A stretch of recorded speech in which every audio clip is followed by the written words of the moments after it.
किस्मत और कर्म की इस लुका छुपी में आज हम उस गांव की गलियों में चलते हैं जहां इंसानियत अंधविश्वास के बोझ तले दबी है। यहाँ एक मासूम किशोर है आर्यन, जिसे पूरी दुनिया अभागा मानती है। कहानी की शुरुआत होती है नफरत और तिरस्कार की उस आग से जो आर्यन के कोमल मन को झुलसा रही है। देख रे कल्लू, आज फिर अमंगल का साया सड़क पर उतर आया है। ओए अभागे, घर में दुबक कर क्यों नहीं रहता? क्यों हमारी किस्मत फोड़ने बाहर निकल आता है? लल्लू भाई, मैं तो बस किनारे से चल रहा हूँ। मैंने किसी का क्या बिगाड़ा है? बिगाड़ा है रे, तूने इस गांव की सुख शांति बिगाड़ी है। जब से तू इस गांव की माटी पर पैदा हुआ है, कभी अकाल पड़ता है तो कभी बीमारी। तेरे हाथ तो छोड़, तेरी छाया भी जिस चीज पर पड़ती है वो पत्थर हो जाती है। दूर हट मेरी चौपाल से। समाज की दुत्कार से घायल होकर आर्यन उस ठिकाने की ओर भागता है जहां उसे दुनिया की सबसे कीमती दौलत मिलती है, उसकी दादी की ममता। पर वहां भी गरीबी और बीमारी ने डेरा डाल रखा है। दादी, क्या मैं वाकई इतना बुरा हूँ? मुखिया जी कहते हैं कि मैं इस धरती पर बोझ हूँ। माँ बाप भी मुझे छोड़ गए, शायद वे भी मुझसे डरते होंगे। नहीं मेरे लाल, ये दुनिया बड़ी जालिम है। जो दिया खुद नहीं जल सकता, वो दूसरों की रोशनी से जलने लगता है। तू तो मेरा वो हीरा है जिसे ये गंदी दुनिया पहचान नहीं पा रही। रो मत बेटा, तेरे आंसू मेरी रूह को जलाते हैं। जब निराशा के बादल सबसे गहरे होते हैं, तभी आशा की कोई किरण राह दिखाती है। आर्यन के घर की चौखट पर आज एक ऐसी ही दिव्य शक्ति का आगमन होता है। बेटा आर्यन, कब तक इन लोगों की बातों को जहर समझकर पिएगा?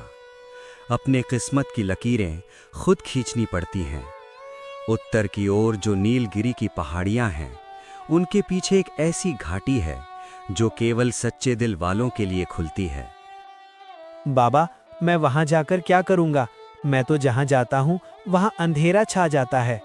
वही तो तेरी परीक्षा है। उस अंधेरे में जो दिया जला ले, वही असली इंसान है। जा बेटा, अपनी दादी के दुखों को मिटाने का यही एक रास्ता है। बाबा के वचनों ने आर्यन को साहस तो दिया, लेकिन लालच की काली आंखें उसका पीछा कर रही थीं। मुखिया और उसके गुर्गों की मंशा कुछ और ही थी। लल्लू, ध्यान रखना, जैसे ही ये लड़का खजाना लेकर बाहर आए, इसे वहीं ठिकाने लगा देना। ये धन इस गांव का है, यानी मेरा है।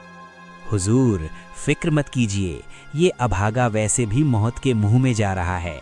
अगर वहां से बच भी गया तो हमसे नहीं बचेगा। नीलगिरी की घाटियां रहस्यमयी थी। वहां कदम कदम पर इम्तिहान था। आर्यन उस जादुई घाटी में पहुंचता है जहां शरीर का बल नहीं, बल्कि आत्मा का बल काम आता है। रुको राही, यहाँ केवल तुम्हारी आत्मा का वजन तौला जाएगा। बताओ, वह कौन सा घाव है जो कभी भरता नहीं, पर फिर भी इंसान जीता है?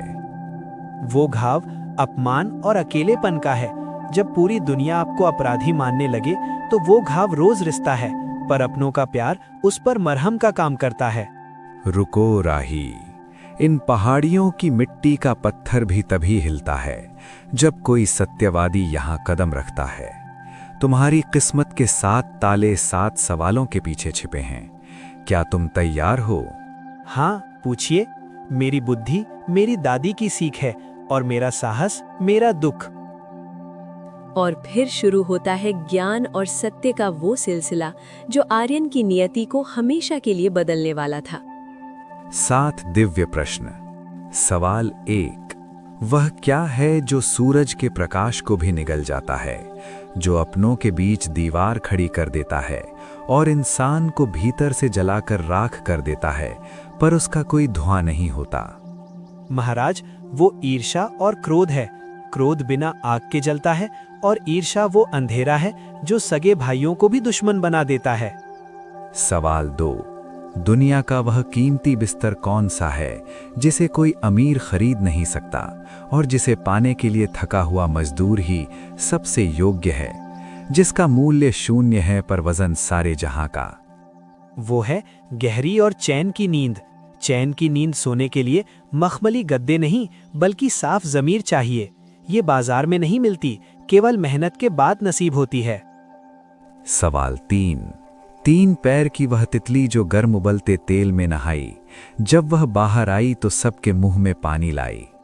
जरा सोच कर बताना बालक। मेरी दादी माँ ने बचपन में सिखाया था। इसका उत्तर है समोसा। सवाल 4 नकल उतारे सबकी वाणी, चुपकर सुनता सारी कहानी। पंख हैं इसके पर विमान नहीं, नील गगन में जिसकी शान निराली।